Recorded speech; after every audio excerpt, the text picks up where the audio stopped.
vamos a hablar acerca del abordaje de las hepatitis virales. Sabemos que estas son enfermedades transmisibles que pueden, en la mayoría de los casos, van a comportarse de una forma aguda, pero que también pueden llegar a cronificarse, que la clínica va a ser ampliamente variable desde casos completamente asintomáticos hasta casos que desafortunadamente culminan en una afectación hepática fulminante que llega a requerir incluso un trasplante hepático. Son enfermedades que se van a presentar en todo el mundo, si bien obviamente algunos países tienen más endemia que otros. Y la hepatitis vírica aguda es importante para nosotros como pediatras porque es la causa más frecuente de enfermedad hepática en la infancia, ¿de acuerdo? Y esto me va a conllevar una importante morbilidad y mortalidad.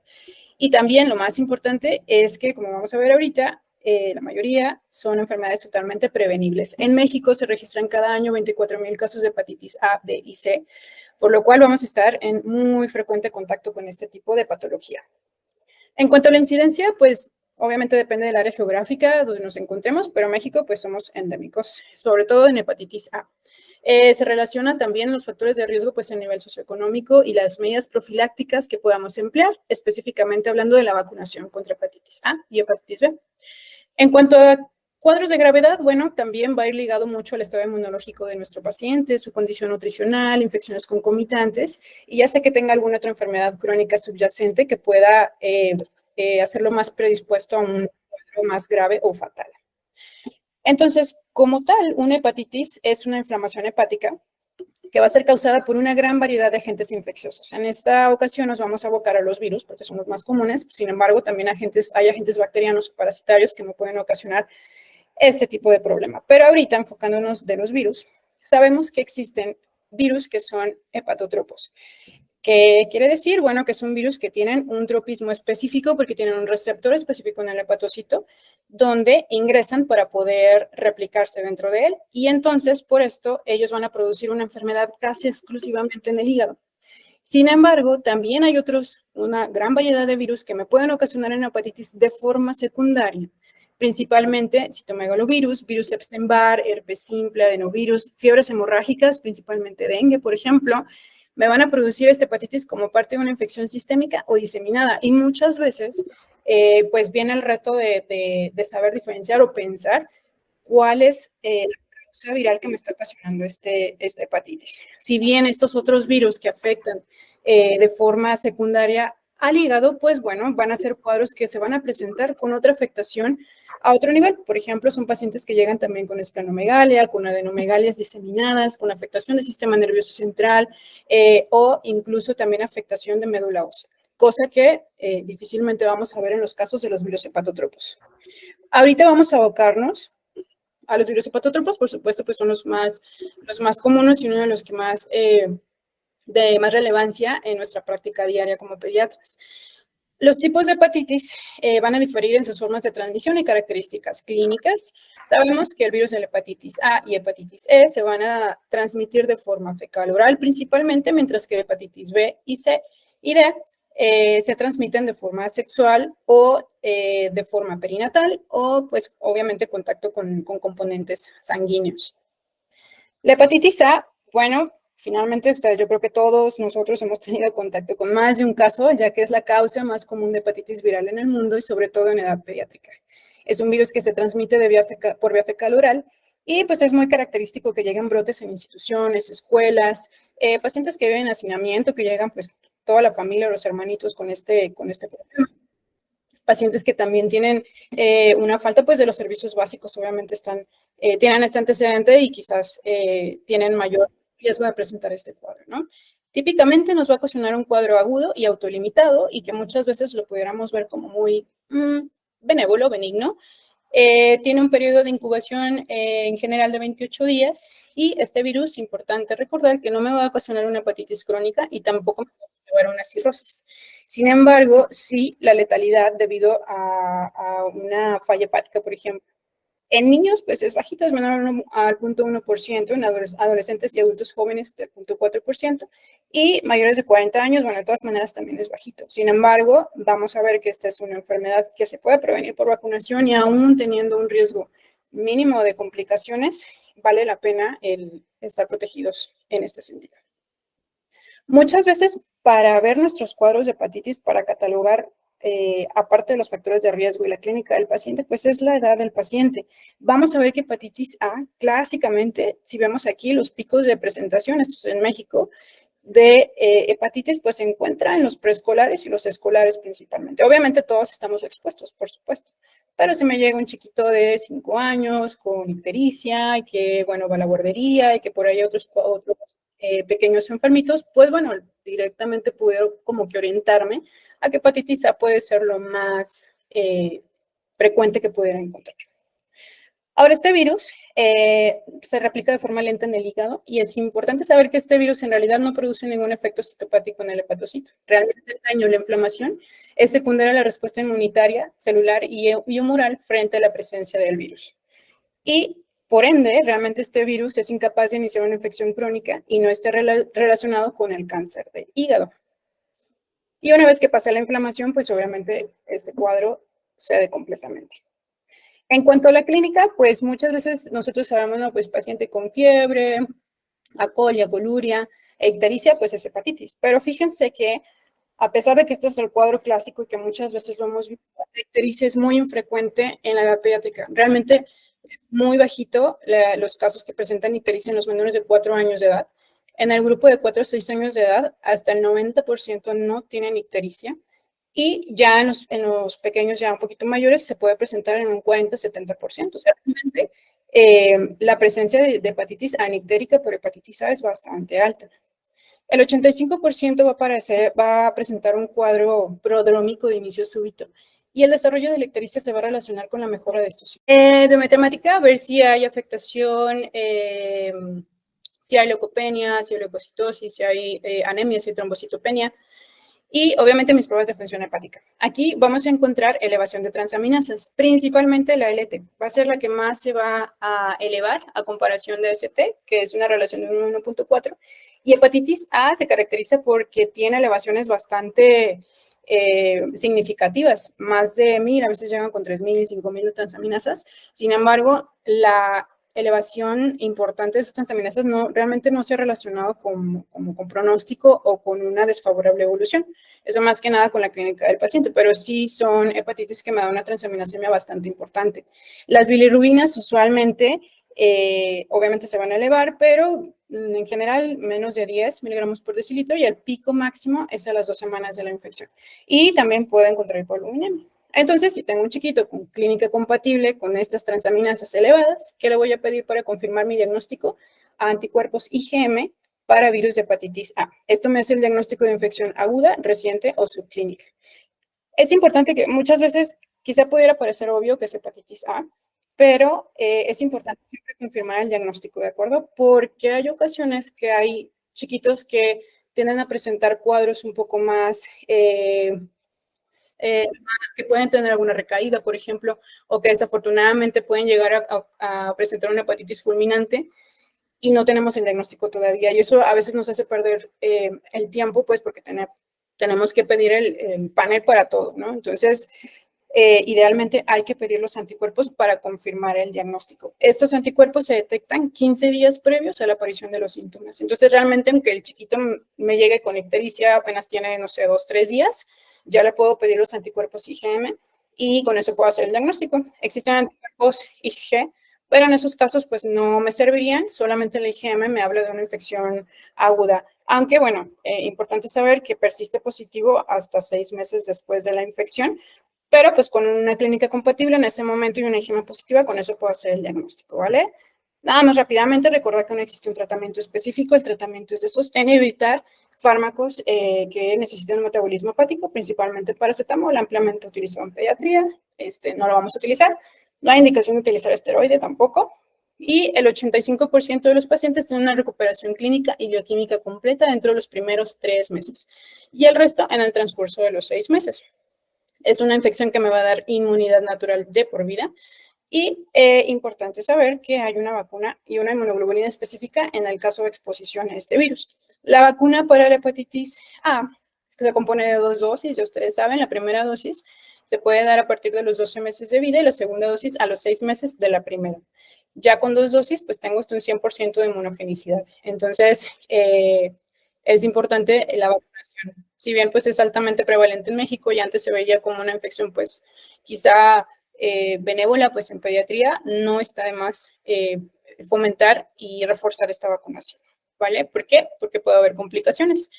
Hasta un 10 a 15% puede haber recurrencia de los síntomas y alteraciones de sus transaminasas hasta 6 meses posterior al inicio de los síntomas, hasta un 20% recurrencias múltiples y puede desencadenar una hepatitis autoinmune. Si es un paciente que ya tiene más de 6 meses y todavía tiene elevación de transaminasas, no lo vamos a achacar a hepatitis A, ¿de acuerdo? Hay que buscar algo más de trasfondo. Recordemos que este virus no me da un cuadro crónico.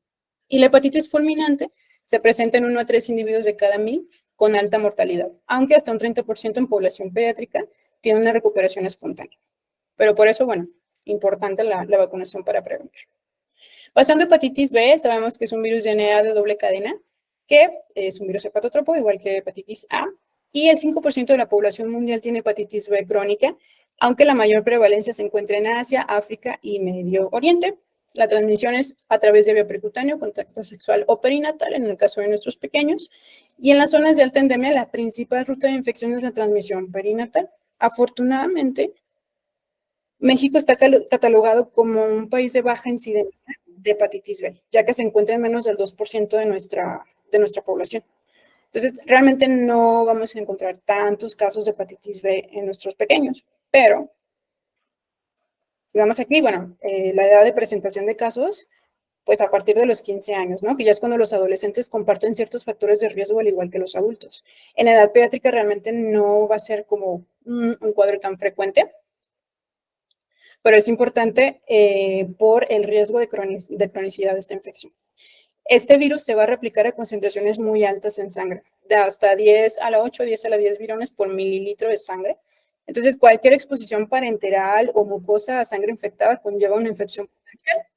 Sabemos que otros líquidos, aparte de la sangre, también se puede contagiar este virus, ya sea por semen, saliva, secreción cervical, por ejemplo. Y también es un virus que puede sobrevivir largos periodos de tiempo en superficies ambientales. De hecho, hay casos de niños que se pueden llegar a infectar porque la madre es portadora de hepatitis B, o sea, no de forma perinatal, pero simplemente por el contacto estrecho. Quizás por el contacto en las superficies después del virus se han reportado algunos casos, por lo cual pues es importante esta ruta de exposición, si bien no es la principal.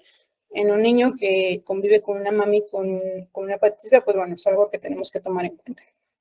Recordemos, bueno, nada más para nosotros, es un virus con alto riesgo de transmisión al personal de salud. De hecho, es un virus que se transmite o que es 80 veces más contagioso que VIH si yo me pincho con una aguja con sangre infectada con hepatitis B. Entonces, el volumen de sangre requerido para adquirir la infección es mínima. Se fija en 0.00004 mililitros, cuando para VIH por lo menos 0.3 de mililitros. Entonces, es altamente infeccioso, nosotros estamos expuestos y todos debemos tener una vacunación para prevenir esta situación. En cuanto a la infección aguda, realmente en pediatría el cuadro va a ser bien en específico. Solamente se presenta fatiga, anorexia, náusea, vómito, dolor en hipocondrio derecho. El cuadro ictérico es aún más raro que hepatitis A, mucho más. Es inversamente proporcional a la edad. No es usual en menores de 1 año. Solamente en el 10% de los menores de 5 años la presentan, a diferencia de los adultos, que sí hasta un 80% pueden presentar un cuadro transitorio ictérico. Y los síntomas y la ictericia suelen desaparecer a los 3 meses, aunque puede ser una causa de una fatiga crónica. El periodo de incubación en general es de 3 meses, 120 días. Hepatitis B es bastante conocido porque me puede ocasionar algunas manifestaciones extrahepáticas, estas dadas por inmunocomplejos circulantes, ya sea pues que el paciente presenta erupción cutánea, artralgias, poliartritis, como una enfermedad del suero. Esto suele aparecer justo antes de la ictericia, si es que la presenta, y desaparece tras su inicio. Puede llegar a presentar panarteritis nodosa, síndrome nefrótico. Esto es más común en adultos, pero en niños existe este síndrome, que es la acrodermatitis papular, que se llama síndrome de Gianotti-Crosty, que es un síndrome caracterizado por lesiones maculopapulares eritematosas que se sobrelevan, que se palpan, de 2 a 3 milímetros que tienden a confluir, que afectan principalmente la cara, las mejillas y la frente, y las extremidades, sobre todo en las superficies flexoras. Y esto está dado por una reacción de hipersensibilidad tipo 4 inducida por el virus. Entonces, si llegamos a encontrar un pequeño con estas características, hay que pedirle una prueba para hepatitis B. Hepatitis crónica por hepatitis B, bueno, tengo que tener un periodo mayor a 6 meses de enfermedad para yo poder pensar o diagnosticar una hepatitis crónica. Pero, sin embargo, muchas veces el diagnóstico va a ser casual. O sea, alguien le toma unas pruebas de función hepática al paciente y salen alterados y realmente no sabemos cuánto tiempo lleva de la exposición. En los casos sintomáticos, pues al principio, como les dije, pues cuadros muy inespecíficos, ¿no? Y la exploración física puede ser normal, aunque puede haber hepatomegalia. La ictericia, esplenomegalia, ascitis, encefalopatía o edema pedio, pues ya me sugieren un avance de cirrosis. Pero realmente en pediatría van a ser muy pocos los casos que vamos a encontrar en esta fase. Sin embargo, el riesgo de carcinoma hepatocelular pues es bastante significativo porque pacientes que ya cursan con cirrosis, hasta un 15%, van a desarrollar carcinoma hepatocelular. En cuanto al laboratorio, igual, vamos a encontrar unas transaminasas altas, principalmente ALT o la TGP, usualmente a cifras altas, mucho más alta ALT. Podemos encontrar también aquí ya prolongación del TP. Y si es una infección aguda que se va a controlar, las transaminasas pueden llegar a lo normal en 1 a 4 meses, pero una persistencia de ALT por más de 6 meses indica progresión a la cronicidad. En cuanto al diagnóstico, puede llegar a ser un poquito complejo porque tenemos antígenos de acuerdo a los componentes de las partículas virales, tanto antígenos como anticuerpos. Pero en general, para el abordaje y para hacer el diagnóstico, voy a pedir los anticuerpos totales contra la fracción core, que finalmente es lo que se mide cuando hacemos un ELISA, por ejemplo, y mi carga viral para virus de hepatitis B, si me sale positivo. Ya después, bueno, estos casos idealmente los tiene que manejar infectología y gastroenterología. Y ya nosotros, pidiendo los antígenos específicos, pues podamos catalogar al paciente de acuerdo a los hallazgos importantes. Pero de entrada, pues se piden los anticuerpos y la carga viral para virus de hepatitis E. El antígeno S realmente va a ser el primer marcador que aparece en la infección y persiste durante la fase aguda de 4 a 14 semanas. Y su presencia después de 6 meses indica cronicidad. Es el antígeno S. Cuando nosotros estamos vacunados, vamos a encontrar el anticuerpo contra el antígeno S. Y solamente vamos a encontrar eso cuando estoy efectivamente vacunado.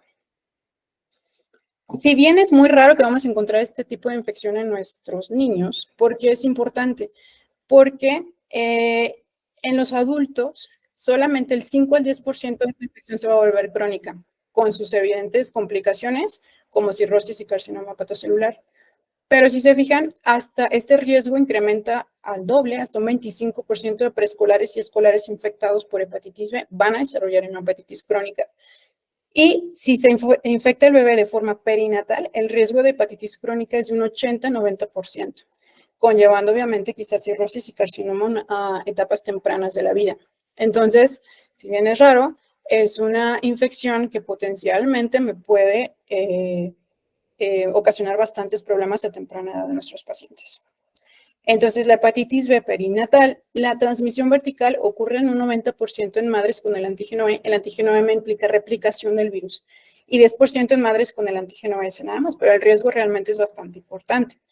La infección, el 10% de los pacientes se infectan en útero y la mayoría, o sea, el 90% al momento del alumbramiento.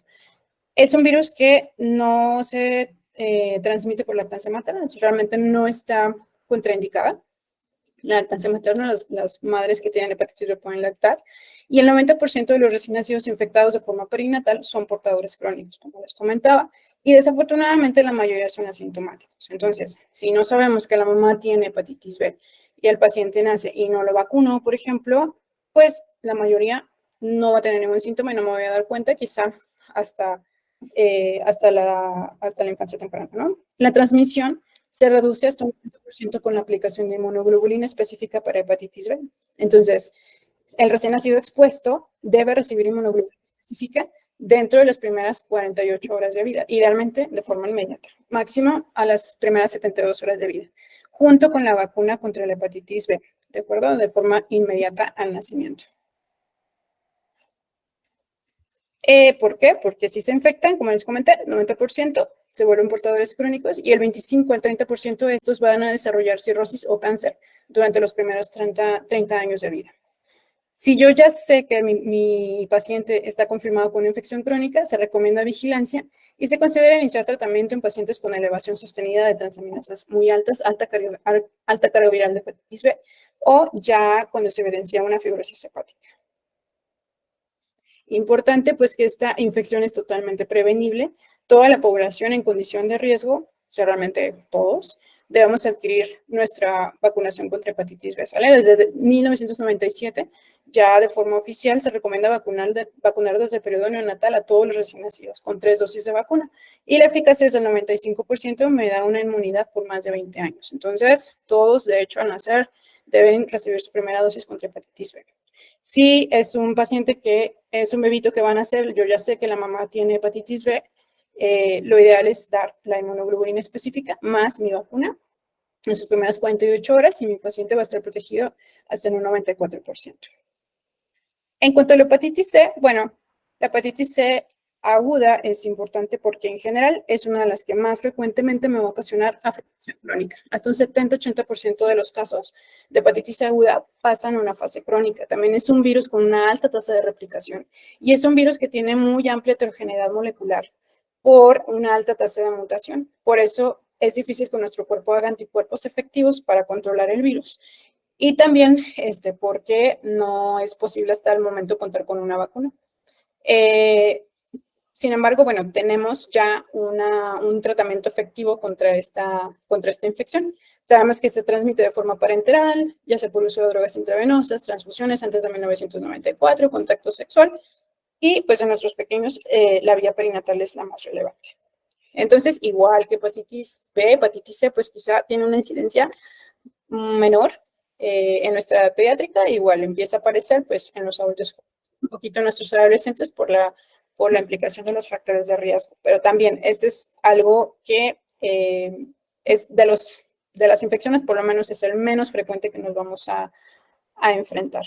Pero importante su diagnóstico porque los que hacen una infección aguda, hasta el 15% desarrollan cirrosis de rápido inicio, el 70% van a tener una infección persistente que me va a conllevar una hepatitis crónica, que en un 6% me va a dar una falla hepática, en 20% me da cirrosis y un 4% me va a desarrollar cáncer hepatocelular.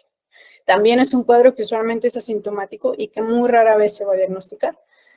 Los síntomas pueden aparecer de 3 a 12 semanas de que tuvimos la exposición y principalmente se manifiesta por astenia, malestar, anorexia y una icterixia no tan importante. La LT traduce necrosis de los hepatocitos, se eleva tras 12 a 8 semanas de la exposición, con niveles hasta 10 veces del valor normal. Y en la hepatitis aguda que se resuelven los síntomas, los síntomas pueden permanecer varias semanas y comienzan a desaparecer una vez que los niveles de LT y la carga viral para hepatitis C empiezan a disminuir. El paso a una infección crónica realmente no hay ningún síntoma. E incluso una infección con síntomas iniciales, tras 6 meses de evolución, se comportan de forma sintomática. Y del 75 al 85% van a progresar a una etapa crónica. En pediatría, realmente la tasa de prevalencia es muy bajita. Si se fijan, del 0.1 al 0.3%, pero de ellos, la transmisión vertical es la vía de contagio fundamental en niños a partir de 1991. Antes, bueno, tenemos el riesgo, pues, sobre todo en nuestros pacientes hemofílicos que se transfundían y porque antes de los 90, pues, en realidad no se hacía un screening contra hepatitis C, entonces se contagiaban por estos componentes sanguíneos. Sin embargo, ahorita ya no pasa eso, entonces realmente la mayoría de nuestros casos pueden ser de una forma vertical, aunque pues la incidencia pues es mínima, ¿no? Se estima el riesgo de 2 a 4% de transmisión vertical en una madre portadora de virus de hepatitis C y el riesgo aumenta un 20 a 30% en caso de que la mamá también tenga una infección coexistente con el VIH. Y también no hay riesgo de infección con la lactancia en contra hepatitis C. Si tiene VIH, pues obviamente eso sí lo contraindica.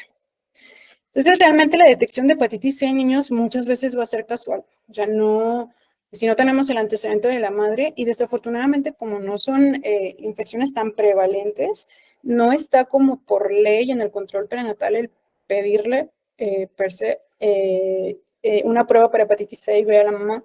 Se pide VIH y VDRL, pero realmente esto no es como de regla, entonces muchas veces no vamos a saber pero la mayoría de las veces es un paciente pediátrico que me llega con elevación de transaminasas y pues que después casualmente se encuentra el diagnóstico, ¿no? ¿Por qué? Porque el 85% cursan asintomáticos. Si presentan síntomas son bastante inespecíficos, no es habitual la ictericia ni la hepatomegalia en pediatría y es excepcional la hepatitis fulminante o manifestaciones extrahepáticas, a diferencia de hepatitis B. A pesar de que, bueno, una vez de que un recién nacido, por ejemplo, puede infectarse, la evolución es más benévola a comparación de los adultos. Se piensa que probablemente es porque haya una ausencia de otros factores de riesgo de lesión hepática, como en los adultos, como el alcohol o los tóxicos. Y hasta un 7% de los pacientes con infección crónica también tienen marcadores de autoinmunidad. Y aquí puede tratarse de una reacción cruzada o una verdadera hepatitis autoinmune desencadenada por el virus, que también es algo que se debería abordar. De aquí, la disfunción hepática con elevación de transaminasas entre el tercero y noveno mes de vida, pues me debe hacer sospechar pues en alguna infección perinatal como esta, ya sea hepatitis B o C. No hay síntomas de hepatitis en general. Vamos a presentar un paciente que no tiene ictericia, coluria ni alcoholia, ni datos de insuficiencia hepática. Y las biopsias en los primeros años de vida en realidad muestran lesiones muy leves, con mínima fibrosis y bajo índice de actividad inflamatoria. El 80% de nuestros bebés infectados van a cronificar la infección y hasta un 20% resuelven de forma espontánea. Para establecer la evolución de la infección vertical se debe dar seguimiento hasta los 3 años para valorar si se vuelve crónico o se resuelve solo. Muchas veces aclaran el virus a partir de los 3 años y se acabó el problema, pero es algo que se tiene que dar seguimiento a futuro. ¿Qué consecuencias en los niños? Pues en realidad son pocos conocidos porque realmente los casos son muy pocos. La cirrosis en etapa pediátrica solamente en el 2% de los casos y el 20% de los niños, como les comento, aclaran el virus solitos, sobre todo en genotipo 3 y en los que presentan una aleta inicialmente más de 5 del valor normal. Y la fibrosis pues es insignificante en los primeros 10 años de vida, afortunadamente. Sospecha, pues bueno, principalmente pacientes con factores de riesgo, pacientes que están en hemodiálisis, por ejemplo, si son contacto bueno, personal de la salud, por supuesto, que estamos expuestos, o con actividades proclives de riesgo de infección. ¿Y en qué vamos a sospechar? Pues bueno, pacientes con elevación persistente o inexplicable de la LT. Y, por ejemplo, en nuestros adolescentes quizá cobre más relevancia los pacientes que usan drogas intravenosas. Si es un paciente que llega ya con infección por VIH, se tiene que pedir la prueba para hepatitis C. Si fueron transfundidos, entonces normalmente ya son adultos. O un contacto sexual con portador de un virus de hepatitis C. Para hacer el diagnóstico, solamente voy a pedir los anticuerpos totales contra el virus de la hepatitis C. Y si me salen positivos, pido una carga viral para hepatitis C. Y con eso se hace el diagnóstico y bueno, se tiene que derivar a gastro y a infecto. En los niños que están infectados, mi evaluación debe continuarse a los 2 y los 4 meses de vida. Le vamos a pedir una carga viral para virus de hepatitis C. Y se hace una segunda evaluación a los 18 o 24 meses, otra vez con otra carga de virus de hepatitis C y también con anticuerpos, ¿de acuerdo? El 90 al 100% de las infecciones son detectadas en la primera evaluación. Y de aquí, pues, nos vamos a dar el seguimiento hasta los 3 años para determinar si va a cronificar o si va a aclarar solito el virus. Si bien no tenemos vacuna, es una infección que tiene un tratamiento efectivo. Ya hay antivirales de alta eficacia pangenotípicos y es curable. Entonces, es importante apegarnos a los programas de detección temprana para inicio de tratamiento y cortar la cadena de contagios, sobre todo, bueno, obviamente en nuestras mamás embarazadas, ¿no? Ahora, tengo el panorama, ¿no? Me llega un paciente pediátrico con clínica de hepatitis. Primero, obviamente le voy a hacer mi historia clínica, exploración física acuciosa y cuál es la evolución de signos y síntomas, ¿no? Y después preguntar por historia de exposición a potenciales patógenos virales, toxinas o medicamentos. Y también considerar si es un paciente que tiene patologías crónicas, si tiene historia familiar de uso de drogas intravenosas o enfermedades hepáticas. Como les decía, ya se me va a iniciar, entonces, ¿qué edad tiene mi paciente? ¿Es un recién nacido o un lactante? Lo primero que voy a pensar es una infección congénita o lo que tengo que abordar, ¿no? Le voy a pedir panel para hepatitis B, hepatitis C, un TORCH, por supuesto, parvovirus B19, herpes simple y VIH, porque estos son los principales que me pueden ocasionar una infección congénita, ¿de acuerdo? Si al contrario es un paciente preescolar o escolar, aquí sí, mi principal sospecha diagnóstica va a ser un virus de hepatitis A. Pero si es un paciente que se presenta con síntomas sistémicos, como les comentaba, adenomegalia, esplenomegalia, afectación de médula ósea, pensar en citomegalovirus, virus de Epstein-Barr, dengue, adenovirus, parvovirus B19, sobre todo si hay anemia o trombocitopenia, y virus herpes simple. Ahora, si se trata de un adolescente o un adulto joven, pues se amplía un poquito más ya hacia mis otros virus hepatotropos, virus de hepatitis B, hepatitis C, hepatitis A, por supuesto, sigue siendo importante, hepatitis D y E. Pero también con síntomas sistémicos, pues importante la mononucleosis infecciosa o dengue, pues que se presenta en este grupo de edad. Lo importante también de esto, pues es el diagnóstico temprano y la prevención. Estamos con 2 vacunas altamente efectivas para hepatitis A y hepatitis B, para tratar de evitar pues esta cadena de contagios, y el resto de los virus, si bien no tienen un tratamiento específico, pues es importante llegar a hacer el diagnóstico para no confundirnos, no dar tratamientos innecesarios o evitar tratamientos que son necesarios.